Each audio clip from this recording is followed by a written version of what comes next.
Welcome to Body Sculpt of New York 6 Weeks to Fitness podcast, where we hope to inform, motivate, encourage, and inspire you towards living a healthier lifestyle. And now, here's your host, the president of Body Sculpt of New York, Vince Ferguson. Welcome to 6 Weeks to Fitness, episode 222. Thank you so much for joining me today. Sheila Agnew McCoy is an author, speaker, and personal trainer who specializes in senior and women's fitness and corrective exercise. Sheila has been a fitness advocate for over 19 years. She is passionate about teaching physical fitness, healthy lifestyle, and life balance application to active adults. She was inspired to become a personal trainer after recognizing a gap in training for older adults. She also recognized the need for specialized training to fit different levels and abilities. She conducts one-on-one group classes and online training with concentrations on workouts that improve health. Not just health, but strength, toning, stability, and encourages people to focus on living a better quality of life. Sheila subscribes to the wellness concept that includes total wellness awareness of mind, body, and soul. And she says focusing only on one area will not complete you. So let's welcome Sheila Agnew McCoy to my 6 Weeks to Fitness podcast. Sheila, how are you? I'm doing great. How are you, Vincent? Thank you for having me. Well, it's my pleasure, and I thank you for coming on the show, because you are fabulous. Well, thank you. You are amazing. I can't wait to share your story. But before we dive deep into the work that you're doing, tell my audience, where did you grow up and what was your childhood like? Well, I grew up in Chicago. I'm a Chicago Yes. native. I have to say that right, Chicago native. And I grew up there and lived there for most of my life. Had a wonderful childhood because in those days you could say that we went outside and we played and we met friends and we had, we lifelong friends that are still your friends.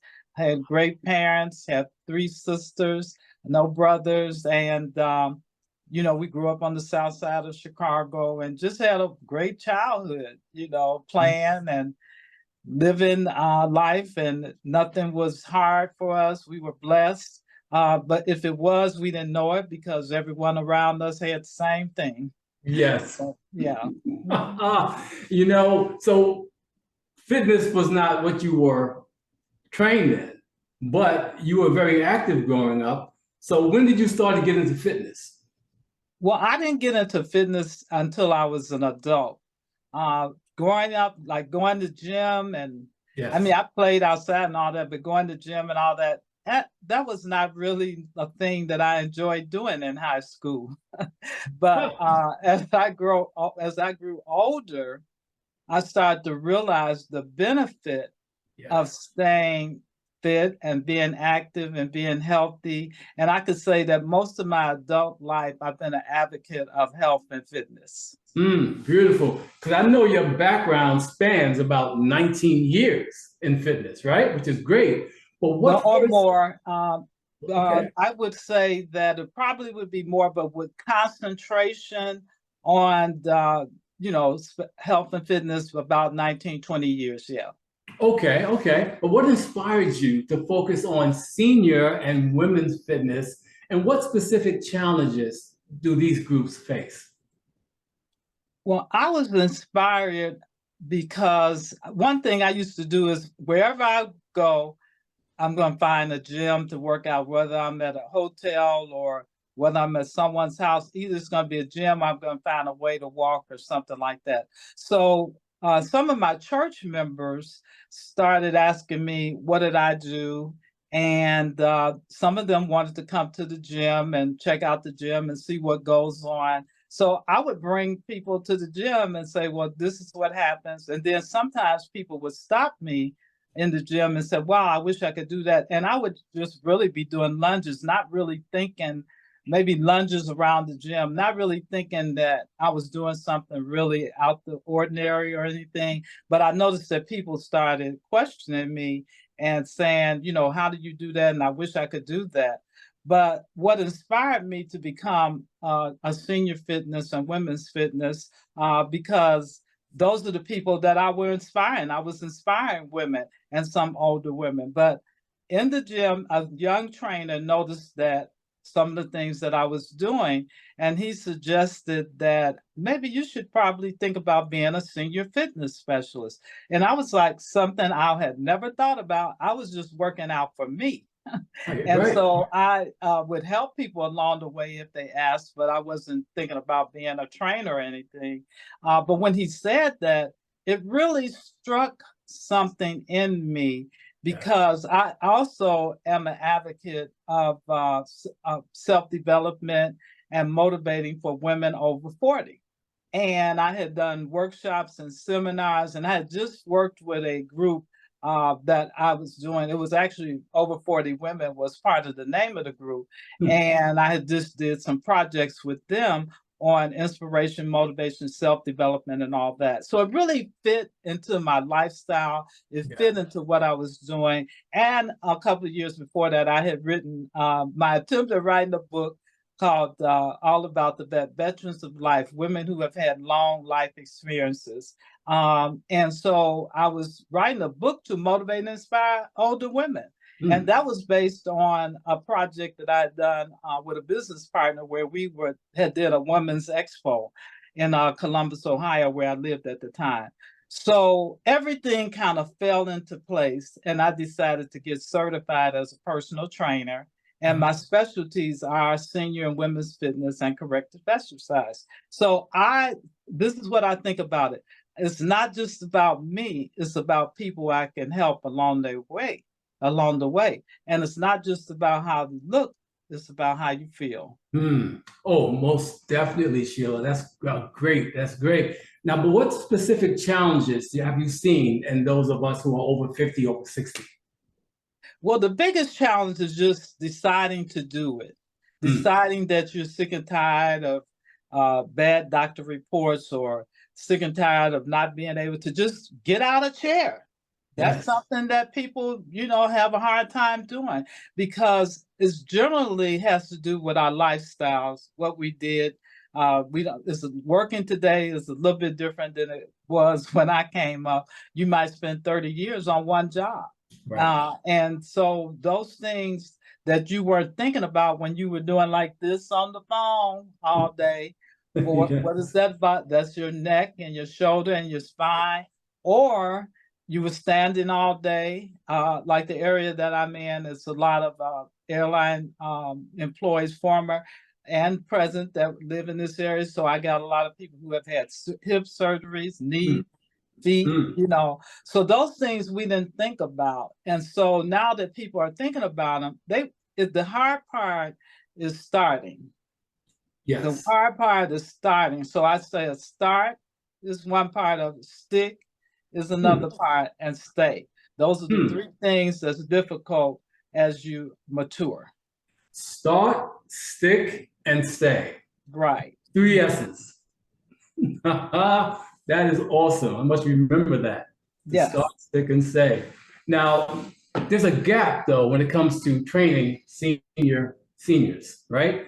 And you're looking to fill that gap, right? Yeah. That's one of the things that I really, really noticed.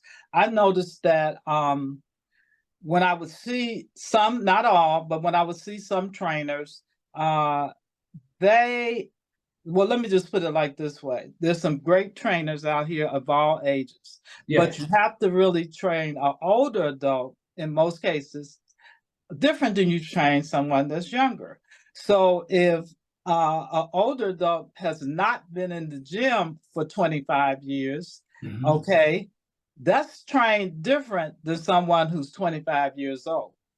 And I kind of noticed that wasn't happening because some of the people were complaining about the pain, and that people will give up.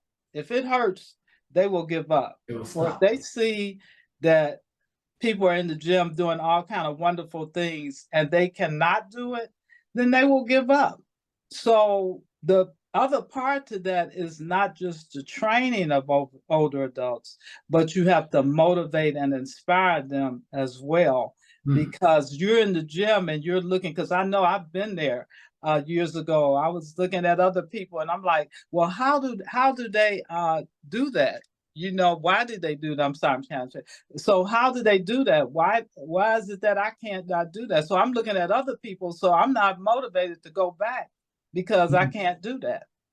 So I could tell you that years ago, I actually got a personal trainer for a year because I was tired of going places, and I'm looking at people in the gym and I can't use some of those machines, or I don't know how to. Right. So I would say that would be over 25 plus years ago, maybe 25 years. And so I've been actively going to the gym, just spending that one year with a trainer. Wow. But you learned how to use the equipment. Yes. And it took away, right? And it took away some of the intimidation. Yes, absolutely.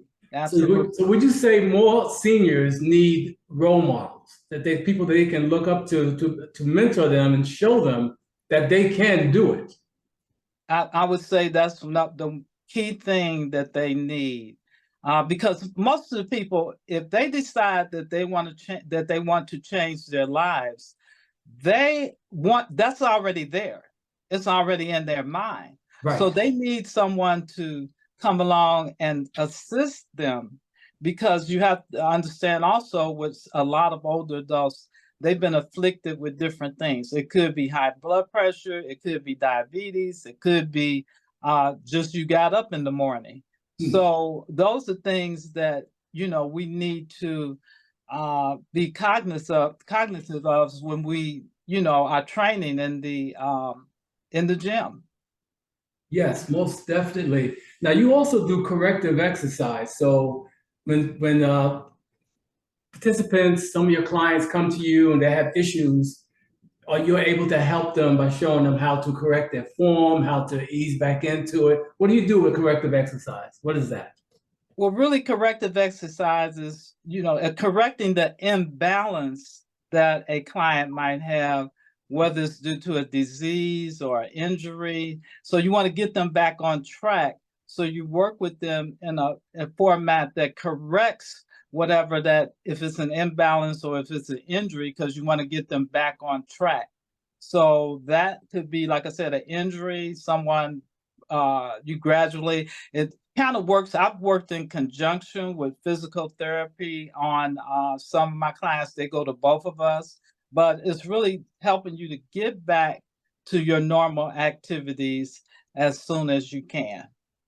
And you can, even as a senior, get back to your normal activities, correct? Absolutely, yeah. And what happens is the expectation is not that you're going to do what you did at 25 or 30 or even 40, but the expectation is that you're going to get up and do something. Yes. And that is going to help you with living a quality of life, as well as in a lot of cases, your longevity.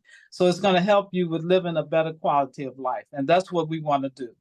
Yes, most definitely. You're right. And it starts with moving that body, getting that movement going, correct? Right? Yes, exactly. Now, you talk about strength training, but why is that important, especially as we get older, especially for women too? Well, the thing about it is studies show that we start losing muscle mass and bone dense as early as 30, 25 in some cases. True. So you can imagine as you get 40, 50, 60, 70 and beyond, that, you know, you've lost a lot of muscle mass, your bones are weaker. And one of the things that I prescribe a lot is strength training, because you want to try to, not even if you have osteoporosis or osteopenia, you still want to try to combat that with exercise, because those things can be painful, but you want to try to, it's such a thing, you won't get everything back, but you'll get a lot of strength and you'll get toning and you'll start to feel better. And even me with myself, I could tell when I need to, you know, do more weight training, you know, and after I start doing it, I'm feeling better, because, you know, the joints and everything, eventually that's the problem that we're all going to have. But the thing we want to do is we want to be preventive. Yes. We want to start thinking about being preventive.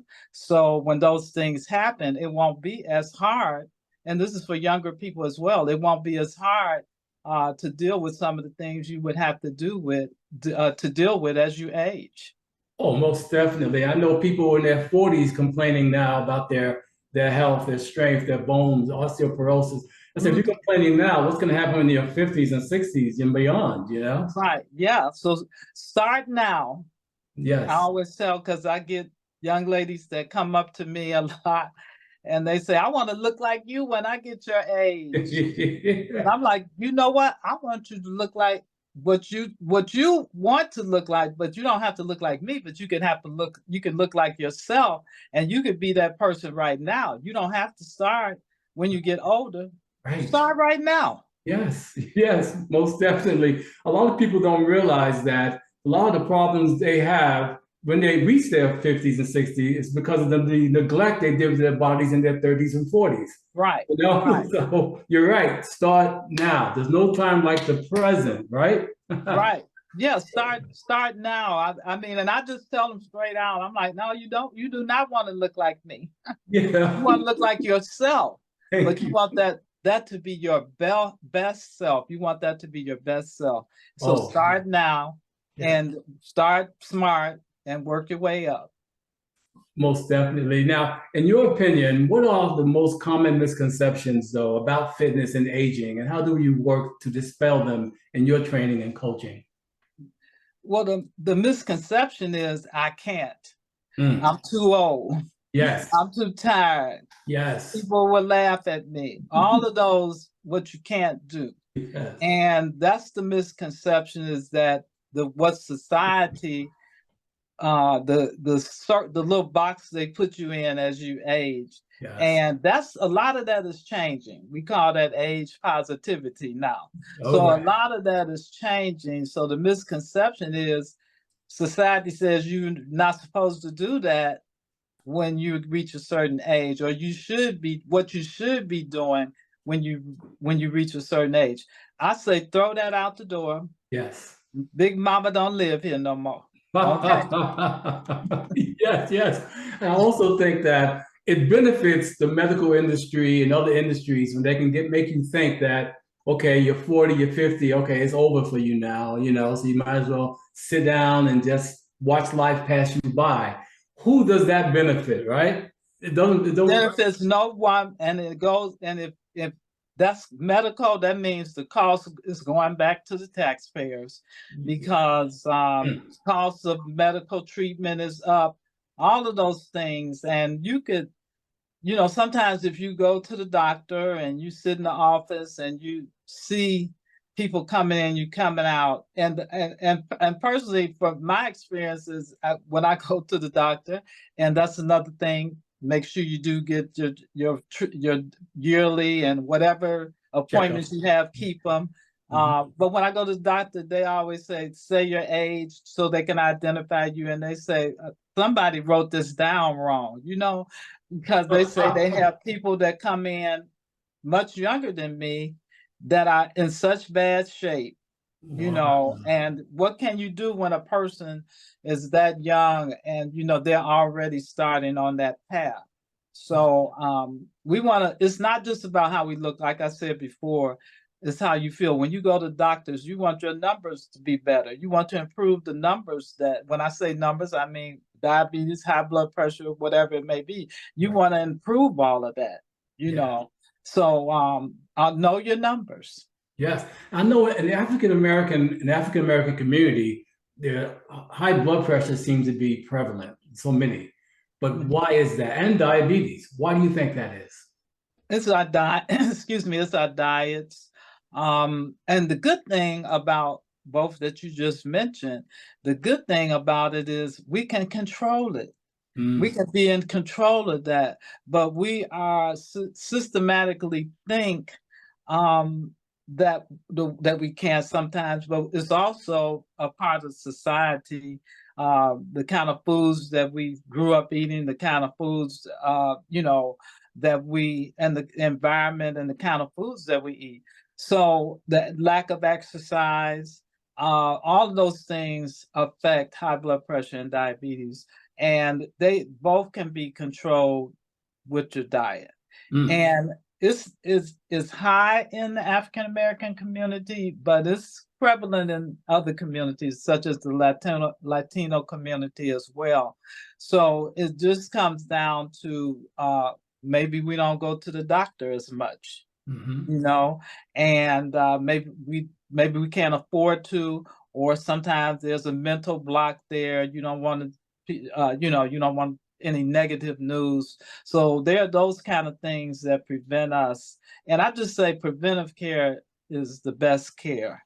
And I just want to piggyback a little bit because I think it's important that people know that I am going on an 8-year breast cancer survivor. Oh, no. And one of the things that is getting better now, but we do have a high rate of African American women that die as a result of breast cancer. Now, the numbers that have breast cancer are high, not as high in the African American community, but people that die, women that die, and now men too, from breast cancer is very high.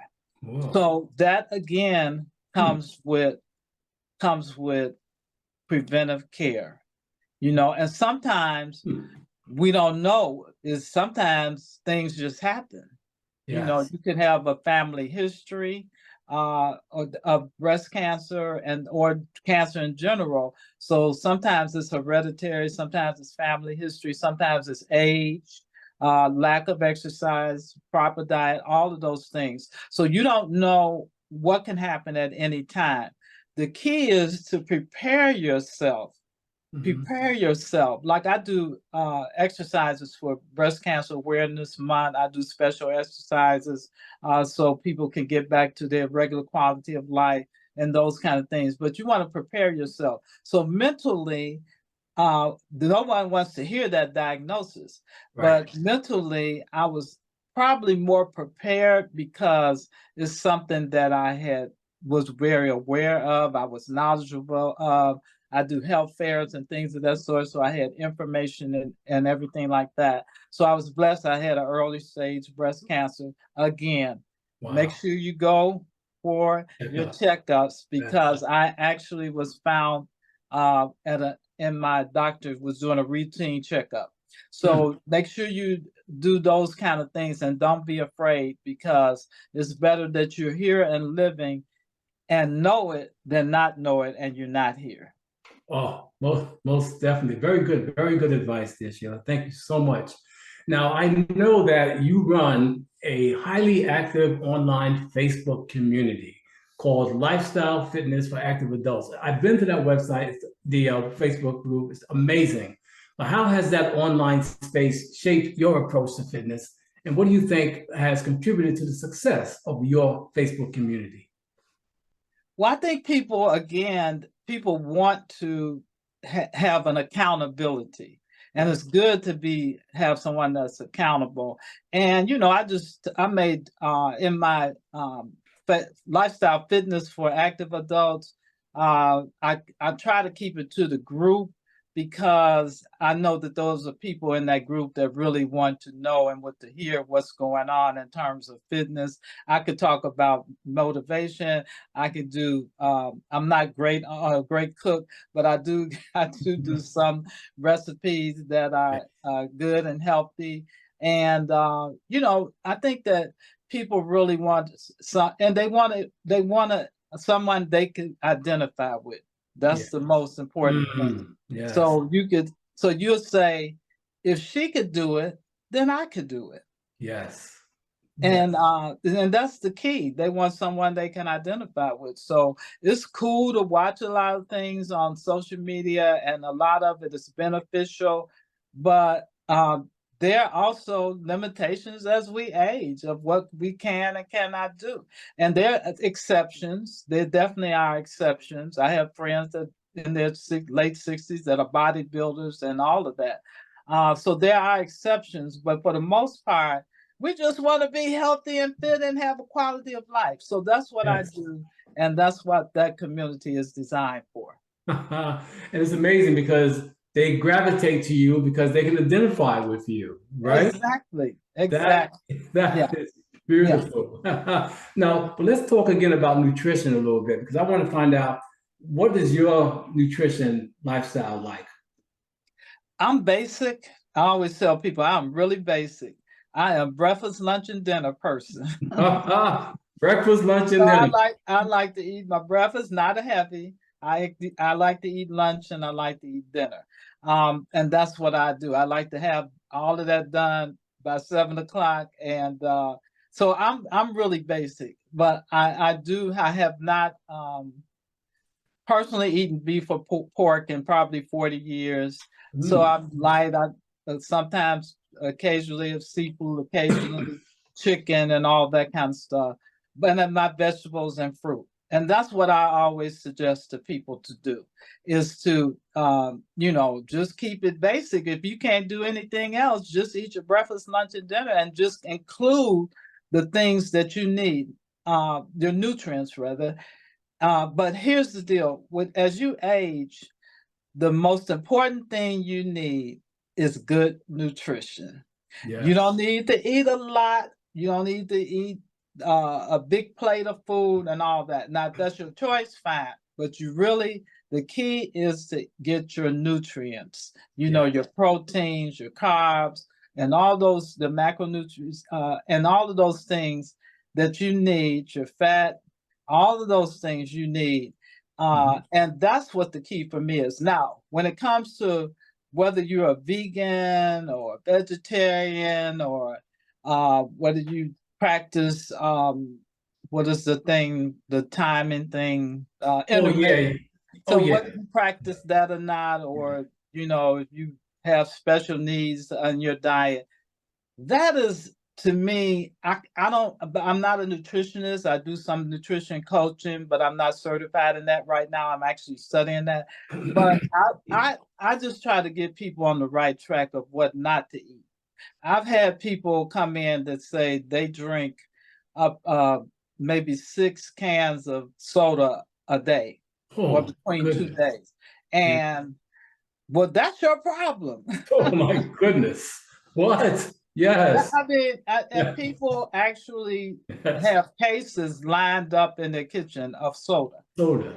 And so I'm saying that does not make sense.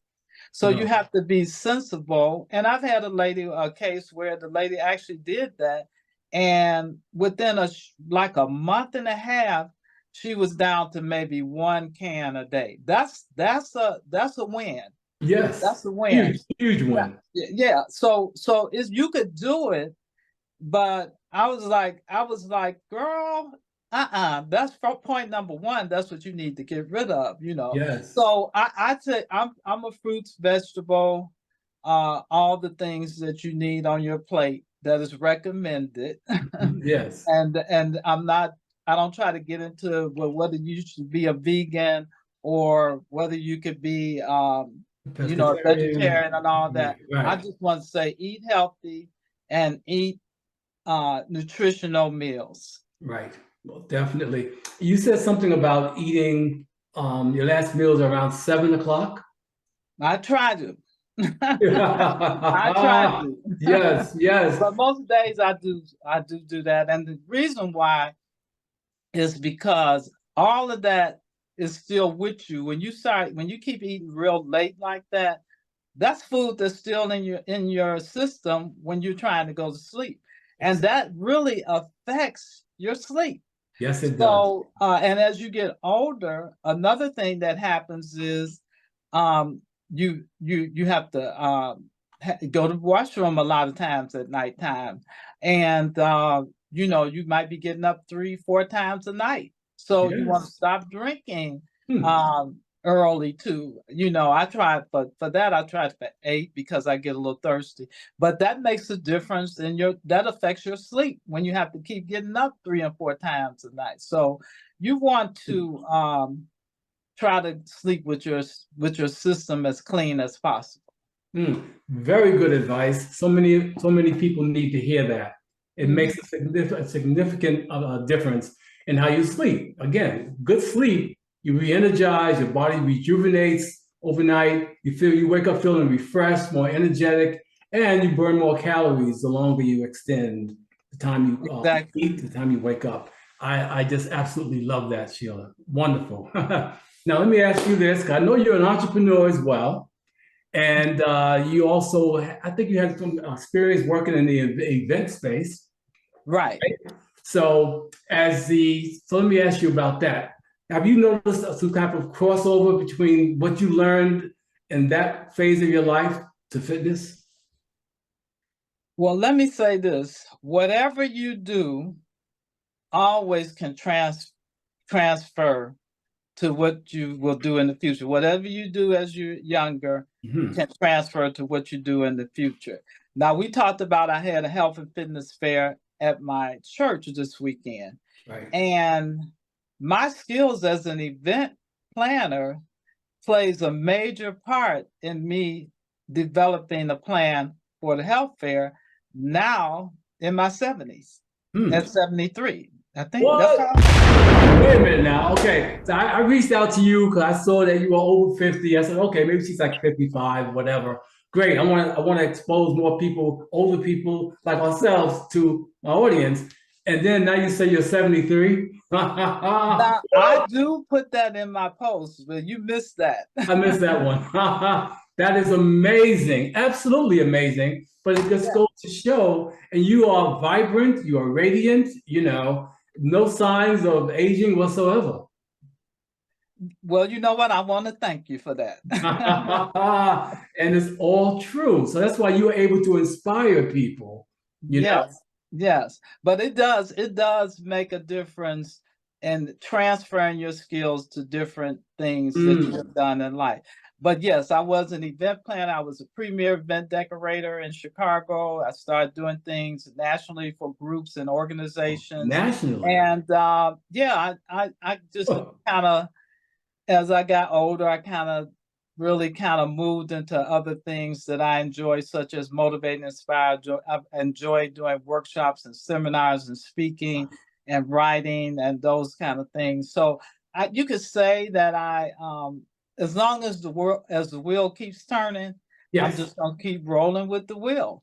So everything that I have done at one point in my life, and my education is like business and business management, MBA with focus on leadership. All of those things are important to me as I'm older now. So they stick with me. I learned from them, and you never, it's like riding a bike. You don't forget those skills. So I always would tell people that you could change your career, you can go to different things, but everything that you have learned in your life will follow you, and you will be able to use those skills pretty much wherever you go. Life skills, life experience, right? Yes. Amazing. Yes. Wow. Yes. So our life experiences determine the meaning of our lives. So I don't have to, if I do things for my church like that and different things, I don't go out and try to solicit that kind of thing now. But if I do things, I'm good with it. Because that's already in me. That's already there.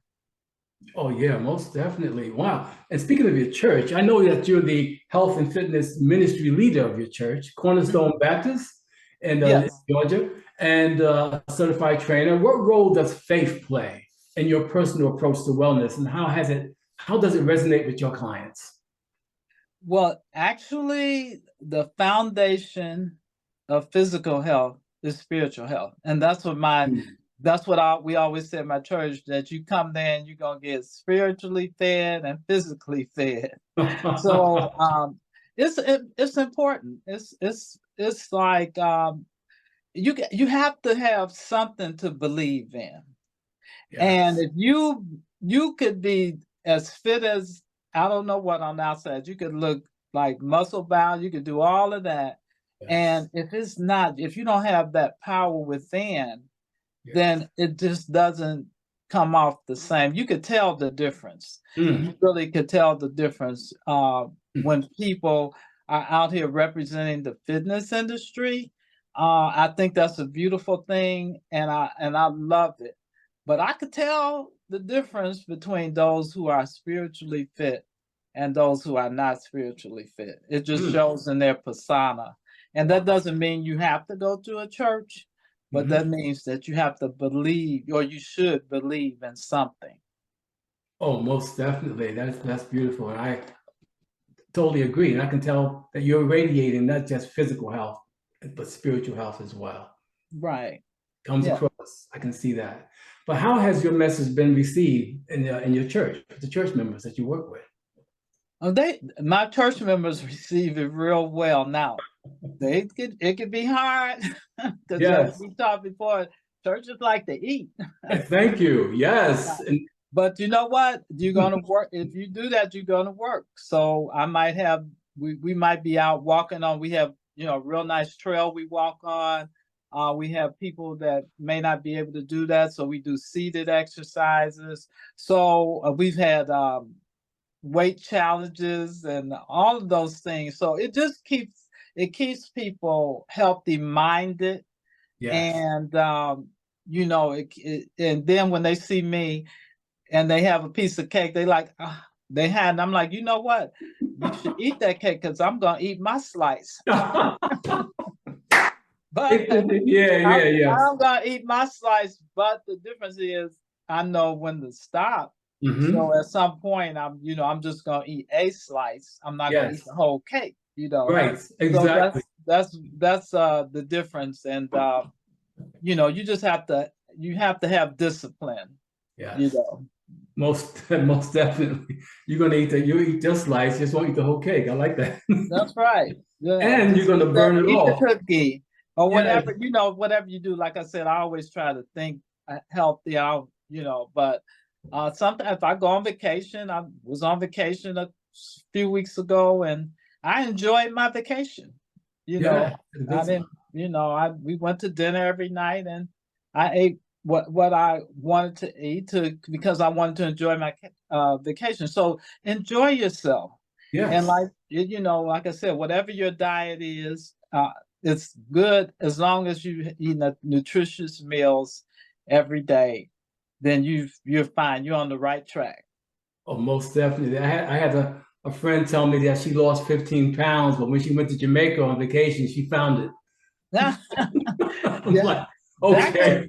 That can happen. And that's another thing when you talk about losing weight.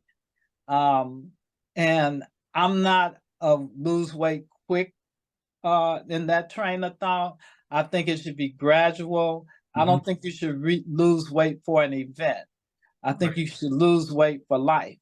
Yeah. And the people who keep it off, I'm not into the teas and all that, but the people who keep it off are the people who gradually lose the weight. It's a lot harder to put it back on. I mean, a lot easier to put it back on because you have to get your body adjusted to your new lifestyle. Your body has to be adjusted to the new things that you're putting in your body. So if you're only drinking juice for a month or two to lose weight, then you better only use juice for a lifetime. It's not realistic. Yeah, because that when you start to eating something else, it's gonna feel good. So just cut down. Cut back and cut down and cut out some things like a lot of sugar, a lot of carbs, and not that. Cut down and cut out. And you'll find the way that's much more pleasing with exercise. With exercise. There you go. You know what I'm saying? Very good. Very good. What advice would you give to women over 50 or seniors who are just starting their fitness journey and feel a little intimidated by the process? Well, I would say start smart. Start here and keep moving up step by step by step. And the reason why I say that is because it goes back to even the losing weight. You don't want to do it quick. You want to get your body adjusted to what the new things that's happening to your body. So a lot of times people want to come in and do it real fast and keep going. So then they'll start lifting more weights than they can handle, and then they'll have an injury. So when you have an injury, then that affects your motivation to go back. So I always say start smart, start step by step by step, and then you build your strength, like loading when we're in the gym with loading. So you build your strength and you build your stamina if you take it step by step and move to the next level. So that's what I would suggest to anyone really, but particularly as you age, because a lot of times you either haven't done it in a long time or you're just starting to do it. So you want to get it in your mind. You have it in your mind because you say, I want to do it. And that gets to one of the most popular questions that I get from my older adults is, how can I lose my gut? And people, they wanted to, I said, girl, how long it take you to get that gut? So I like to kid around with people and stuff, but it's not easy. That goes back to what we talked about earlier with the muscle. You got to get to the muscle to get to the bone, to get to the core. You got to get to the layers of fat. To get to the core. So just focus on toning. Don't try to focus on the six pack unless that's your, if you're going into that kind of thing. But focus on toning and getting the proper nutrients, and you'll start to see some differences in your body and the way you feel and the way you look. Oh, good advice. A lot of people don't realize too, as you start building muscle, it makes it easier for you to burn fat. Right. Lean muscle burns fat more efficiently. So that's very good. But would you recommend that older adults get a trainer when they start training, exercising? I absolutely do. I know that it can be an expense, and so everyone doesn't have that. But so if you don't have access to a personal trainer, many of, like I know with Medicare, if you have a supplement insurance, you could do silver sneakers, and that is another one too. I know I'm just familiar with silver sneakers, but you could do those kind of programs where you could go to sign up, and it's a part of your supplemental plan. So at least you're in the gym, and then most gyms are going to give you like a light training anyway to introduce you to the gym. And so at least you're doing something. Sign up for the classes. I know the YMCA, YWCA, YMCA, they have low cost and no cost programs. So there's some programs, you just might have to do a little research, but there's some programs that you could do that will help you. And like I said, Silver Sneakers is one. I'm actually Silver Sneakers certified too. Nice. But that's one of the programs that you can look into. And then even if you're on Medicare or Medicaid, there are a lot of senior centers around. There are so many different avenues that you can go to where if you cannot afford a trainer, but if you can afford a trainer, I would say start out there and get the proper way to do exercises. Very good. Or use equipment, do the exercise, use equipment. Yeah, if you don't have equipment, let's say you're on a tight budget, you haven't worked out in a long time, but the doctor said you need to work out, what would you recommend seniors do on their own? That would be one I just talked about, is doing your research. There are plenty of senior centers around, there are Silver Sneakers, and there are programs around that you can join at little or no cost. And it's a matter of just kind of doing a little research. And you will find that most neighborhoods have something going on. And I'm pretty sure they do. And here's the thing. If you don't have any of that and you're able to, walking is free 99. Free 99. Free 99. So I tell people, if you could walk a block, walk a block. If you could Yes. walk around the corner, and Yes. then eventually you'll be walking more and more. I've had people that clients that I recognize their breathing was a little off, and I suggested they start walking, and they start doing better. But if you can't do anything else, just get out, walk. And then if you have a problem with that, sit in your chair and just do something in your chair. Watch it on TV instead of watching reality TV. There Yeah. are programs on TV. Yes. You might be able to get a little training. So it just takes an effort. Takes effort. Yes, most definitely. But if you do the effort, you'll benefit from it and you won't regret it, Right. And we're coming towards the last couple minutes of the interview. I want to know, how important is mental health when it comes to exercise? And do you talk about that at all? Yes, mental health is, well, that's the first thing, first of all, because if you're on a track for want to be fit, or you're already on the track, you have to have it in your mind first. It's called mindful fitness. Yeah. So it has to be in your mind. And there are so many things there. There are so many people, especially since COVID, there's so many people dealing with different kind of mental Yes. stress, Yes. depression, and all of that. It's prevalent now, as you can see with things like suicide going high rates, Yeah. high rates of depression, high rates of anxiety. Yes. All of those things are super important, because if you're not mentally fit, most likely you're not going to want to get out and try to exercise. So that's going to be the first thing you do. And I just say you start just by breathing, put yourself in one accord with your environment. So if you could just start by sometimes you feel that anxiety, sometimes you feel it coming on. Just take a deep breath. You feel that stress coming on. So all of those things will affect that. And the most important thing is when I've never seen more people walking than I saw after when they said we can go outside in the pandemic. Yes. So I didn't even know I said, these are my neighbors. I didn't even know where they come from. That's something, yeah.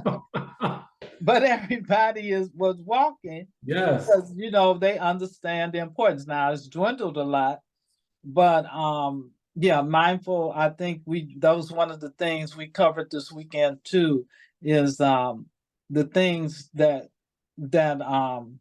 cause us to have mental illness, some of that, as well as how we can prevent and just kind of cope with some of the things we have to cope with in life. So that is important. And it's also important that if you're going through something that does not need medical attention or medical care, then try exercising. That will relieve so much pressure from your daily life. Very good advice. Very, very good, Sheila. Now, outside of the fitness industry, I know and understand you are a commercial print model and actress. Can you talk a little bit more about that world that you're also a part of? Well, that's one of the things that I started after 60. After 60? Yeah, that's one of my other things I started after 60, besides being a personal trainer. And I was, again, somewhere, and someone said, you know what, you should try doing a background artist, because I'm in Atlanta and they do a lot of films and TV here. True. And I said, oh, okay, and I went one time and it just kind of stuck with me.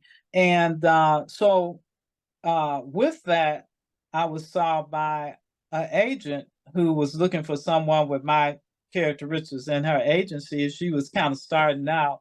And so I got an agent. So now I do print modeling, which I've been in print ads. It could be a cancer society, casino, different financial, different things, mostly related to seniors.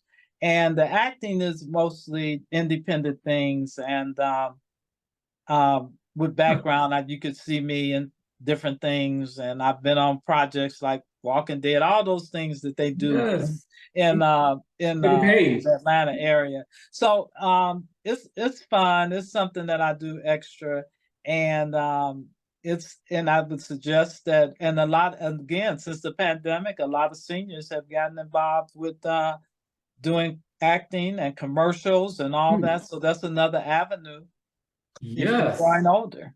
Oh, most definitely. I mean, it's like the world is opened up to you. The sky's the limit for you right now, Yeah. isn't it? So take advantage of all of that, because this is one of the first times when you see aging in the headlines. You got your presidential candidates, and then you got Yes. other people talking about aging. It's all in the forefront of the minds of a lot of people now, and that's largely because of baby boomers. So there's a lot of things going on, and that connects with aging. So now that we're living longer, we want to live healthier and we want to live better. Oh, I can, basically what you're saying, I've said that over and over again. It's like, wow, you're speaking my language, Sheila, speaking my language. Now, if you were able to go back to, let's say, your 20s, what advice would you give your younger self, knowing what you know today? Don't do it, girl. Don't do it. No, I actually oh my goodness. would tell my younger self to keep going, because a lot of the things that I think about today formulated when I was younger. And I would say, don't give up, keep going. You could do it. So keep on keeping on. You will reap the benefits of what you do now in your later years. Beautiful. Good advice. I love it. I love it. Now, Sheila, how can my listeners and my viewers find out more about Sheila Agnew McCoy? Okay, well, I have a website, which is SheilaAgnew.com. And I also have on Facebook, Lifestyle Fitness for Active Adults. And I have another page that's just Sheila's Fit 50 Plus. And then if you want to keep up with some of the fun things that I do, yes, you can look me up on Instagram, which is Sheila's Fit 50, FIFTY Plus. And I'm also have a YouTube channel. Again, that's Sheila's Fit 50 Plus. So and TikTok, the same thing. So I like to do fun things. I like to dance. I like to motivate and inspire people. So if you go on my IG account, those are the kind of things you will see, as well as fitness. Beautiful. I do a lot of things with aging, age positivity, and those kind of things. So I'm a social media person. I'm pretty out there on social media. And you handle your own social media right now. Yes. Right. And you have online classes as well? Well, I have all of the class things that I do are in the Lifestyle Fitness for Active Adults.